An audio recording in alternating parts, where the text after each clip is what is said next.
అంటే మీరు సుప్రీంకోర్టు తీర్పు అంటున్నారు, కానీ మాలలు చాలామంది నేను ఇంటర్వ్యూ చేసినప్పుడు తీర్పు కాదు, అది ఓన్లీ కేవలం గైడ్ లైన్స్ మాత్రమే, అవి కూడా కరెక్ట్గా లేవు అని చెప్పేసి మాట్లాడుతున్నారు. ఆ తీర్పు అనుకోవచ్చా, గైడ్ లైన్స్ అనుకోవచ్చా? ఇంత వరస్ట్ తీర్పు ఇండియాలో ఎక్కడ లేదు. అది వరస్ట్లో వరస్ట్ తీర్పు. అది సుప్రీంకోర్టు తీర్పు ఇచ్చింది కానీ ఏ రాష్ట్రం చేసుకోవాలని చెప్పలే, ఎవరు చేయమని చెప్పలే. అంటే చేసుకోండి అని రూల్. ఓకే, చేసుకోమన్నది కానీ ఎవరు చేసుకోమన్నది? సుప్రీంకోర్టు జస్ట్ అట్లా ఒక తీర్పు ఇచ్చింది. ఆ తీర్పుకు క్లారిటీ లేని తీర్పు అనమాట అది. అయితే ఈ రాష్ట్రంలో మాదిగలు పెద్ద కులం కాబట్టి రేవంత్ రెడ్డి గారు చెవెల్లి డిక్లరేషన్లో కాంగ్రెస్ పార్టీ చెప్పింది. రేవంత్ రెడ్డి గారికి కూడా ఈ తెలంగాణ సమాజంలో మాదిగల యొక్క స్థితిగతుల గురించి తెలుసు, తన జీవనం అంతా మాదిగలతో కొనసాగిందని ఆయన చెప్తా ఉండు. కాబట్టి ఈ పని చేయాలని ఆయనకు ఉంది హిస్టరీలో. ఆయన హిస్టరీలో ఇది పెద్ద పని అయిపోద్ది వర్గీకరణ అనేది. అందుకోసం ఆయన దాన్ని పట్టుకున్నాడు, నేను చేస్తా ఒప్పుకున్నాడు.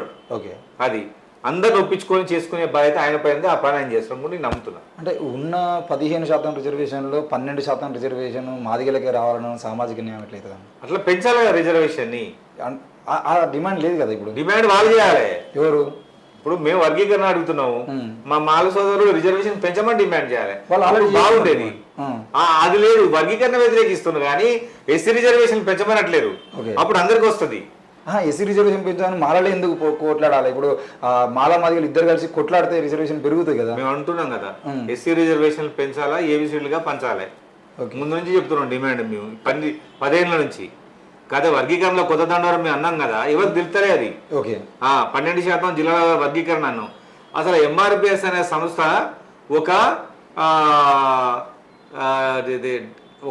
వాళ్ళని ఏం చెప్తావు, నిరక్షరాస్యత సంస్థ అది. దానికి అసలు ఏమి ఐడియాస్ లేవు. వాళ్ళకు కొత్త యుగంలో లేరు, వాళ్ళు పాతరాతి యుగం మనుషులు ఉంటారు. వాళ్ళు 30 ఏళ్ళ జనాభాకు ఇప్పుడు జనాభా ఒకటే తీరు ఉంటుందా? లేదు. లేటెస్ట్ గా మనం మాట్లాడుకోవాలి కదా, 3 దశాబ్దాలు. 2011 జనాభా లెక్కల ప్రకారం చేసిన 15 సంవత్సరాల నాటి క్రితం లెక్కల ప్రకారం ఇప్పుడు వేస్తే ఏమైనా అర్థం ఉంటుందా? ఇప్పుడు ముఖ్యమంత్రి గారు కులగణన చేస్తుండే ఈ లెక్కల ప్రకారం చేస్తే మాకు న్యాయం జరుగుతుంది. 30 ఏళ్ళ ఉద్యమంలో 15 తీసేస్తే 15 తర్వాత 2011 జనాభా లెక్కలు ఇప్పుడు 15 సంవత్సరాలుగా వస్తుంది. గా లెక్కల ప్రకారం వస్తే మళ్ళీ మాకు నష్టం జరుగుతుంది కదా. అందుకోసమే అట్లా కాదు, ఇప్పుడు లెక్కల ప్రకారం ఏమంటున్నాను నేను. ఇప్పుడు మీరు చెప్తున్న 90% ఈ రంగారెడ్డి, నిజామాబాద్ ఇవన్నీ ఈ జిల్లాలో 80% 70% లెక్కలు 2011 కదా మరి. అవును, మరి ఇప్పుడు పెరిగిందా తగ్గిందా మనం పర్సెంటేజ్ అంటున్నా కదా, పర్సెంటేజ్ అంటున్నా. అంటే అప్పటికి ఇప్పుడు తగ్గి ఉండొచ్చు కదా మరి. వాళ్ళు మాలలు కూడా మేము మాది 30 లక్షల పైగా ఉంది అంటున్నారు. నేను చెప్తా వినండి, మాదిగ కులము కుటుంబ నియంత్రణ లేని కులం. ఓకే, మా జనాభా పెరుగుద్దే తప్ప తగ్గదు. మాలలు జ్ఞానవంతమైనటువంటి సమాజం. ఓకే, వాళ్ళ జనాభా పెరగదు. అంటే వాళ్ళ జనాభా వాళ్ళకు పద్ధతి ఉంది. ఓకే, వాళ్ళకు ఒక లైఫ్ మీద ఒక ఐడియా ఉన్నది, ఎట్లా బతకాలో వాళ్ళకి తెలుసు, వీళ్ళకి తెలియదు. కానీ అంటే ఈ మధ్యలో మీరు ఇప్పుడు ఇంతకుముందు మనం మాట్లాడుకున్న దిగంబర్ కాంబ్లే కానీ రాయశ్రీంజర్ కానీ వీళ్ళు చెప్తున్నది ఏంటంటే 1971 మొదలుకుంటే ఇప్పటి వరకు లెక్కలలో మొత్తం మాలల్ని తగ్గించుకుంటూ వచ్చారు. ఇది జనాభా లెక్కలు చేసేటప్పుడే మందకృష్ణ లాంటి వాళ్ళు చేసిన 1971 మందకృష్ణ మదగ లేడు, అంత ముందు నుండి 1981 మందకృష్ణ మదగ లేడు, 1991 మందకృష్ణ మదగ లేడు, 2001 కూడా మందకృష్ణ మదగ స్టార్టింగ్ లో ఉన్నాడు. ఎక్కడ చేస్తారు చెప్పండి? ఎన్ని ఊర్లలో చేయగలడు? మా ఉద్యోగస్తులంతా మాదిగలు కారు కదా. ఉద్యోగులందరికీ కూడా మాదిగల మీద ప్రేమ ఎందుకు ఉంటుంది? ఉన్నది ఉన్నట్టు రాస్తారు వాళ్ళు అంతే. అంటే దాన్ని వాళ్ళ మాటలు అసలేనిది వాదన. అది తక్కువ చెప్పి చూపించుకోవడానికి అవసరం ఎందుకు చూపిస్తారు వాళ్ళది? అంటే ఇప్పుడు జరగబోయేటువంటి 1000 గొంతులు 1,00,000 డప్పుల కార్యక్రమానికి సంబంధించి దాన్ని ఎవరు నడిపిస్తారు అనుకోవచ్చు మరి? కృష్ణమాదిగకు మీటింగ్ పెట్టే చేతగాక కళాకారులకు తగిలిచ్చింది దాన్ని కృష్ణమాదిగకు. అంటే ఇప్పుడు కృష్ణమాదిగ అని పిలిస్తే మళ్ళీ జనాలు ధరలంటారా? దీనికి మరి చేయాలిగా ఆ పని ఎందుకు చేస్తలేడు? ఆయన చేతగాక చేయలేక ఇప్పుడు ఆ కార్యక్రమాన్ని పెట్టలేక మాదిగ సమాజాన్ని ఐక్యం చేయలేక మాదిగ సమాజం అంతా ఒక తీరు ఒకవైపు ఉంటుంటే ఆయన బీజేపీ ఆలోచిస్తా ఉన్నాడు. ఇప్పుడు జరగవద్దు. ఎప్పుడు జరగాలి? కృష్ణమాదిగ ఉన్న కేలి ఉన్న పార్టీ అధికారంలోకి వచ్చినప్పుడు ఏబిసిడి జరగాలి. ఇప్పుడు ఏబిసిడి జరిగితే రేవంత్ రెడ్డికి పేరు వస్తుంది.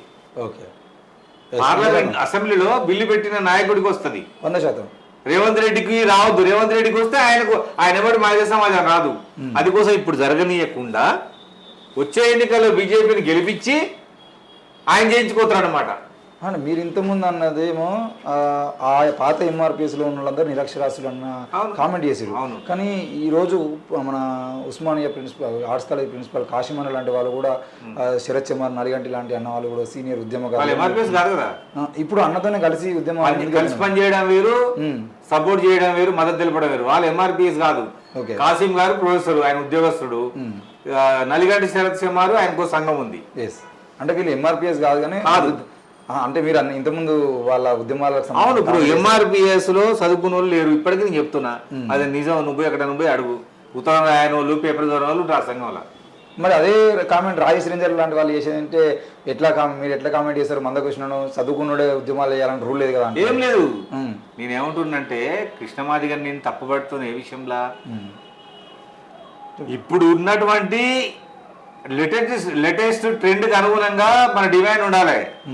1994కు ఇప్పటికి ఏమైనా సంబంధం ఉందా? ఉమ్మడి రాష్ట్రానికి ఇప్పటికి ఏమైనా సంబంధం ఉందా? అది నేను ప్రశ్నిస్తున్నా. వాళ్ళ ఉన్నటువంటి వాళ్ళు చెప్పగలగాలి కదా. ఇదేంది పెరిగిన జనాభాకు అనుగుణంగా ఆ లెక్కల ప్రకారం వర్గీకరణ జరగాలి. కానీ ఇదేందనా మాటే రాదు వాళ్ళకు. అన్న చెప్పిండి ఏబిసిడి అదే చేయండి.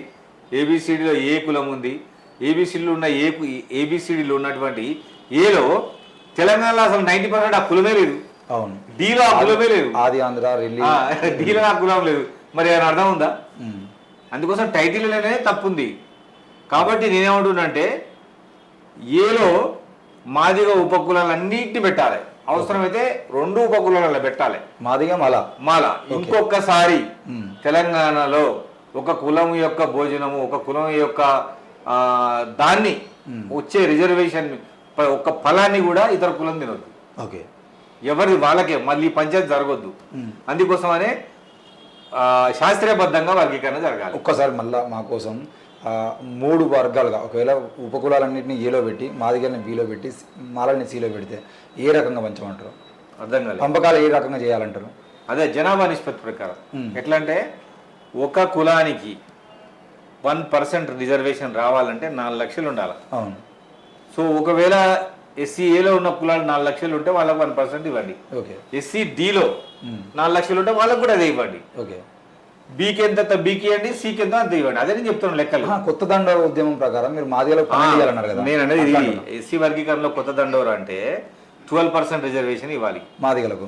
మరి మాలలకు ఉపకులాలకు వాళ్ళకు 4-5% వస్తుంది. ఏకును డీకి 1-1 వస్తుంది. ఎందుకంటే కర్ణాటక రాష్ట్రంలో మొన్ననే 16% ఉంటే 17% చేసుకున్నారు. హర్యానాలో 20% చేసుకున్నారు. తెలంగాణలో 20% తెచ్చి రిజర్వేషన్. తెలంగాణలో ఇప్పుడు రిజర్వేషన్ అమలు జరుగుతుంది 46%. 4% ఖాళీగా ఉన్నాయి. ఇంకా ముఖ్యమంత్రి గారికి విజ్ఞప్తి చేద్దాం, 2% మాకు ఇవ్వండి అని. మేము పుట్టినా కానీ 15 వింటారా నేను. ఇప్పుడు 17 చేయండి, అప్పుడు వాళ్ళకు కూడా వస్తుంది. అట్లా.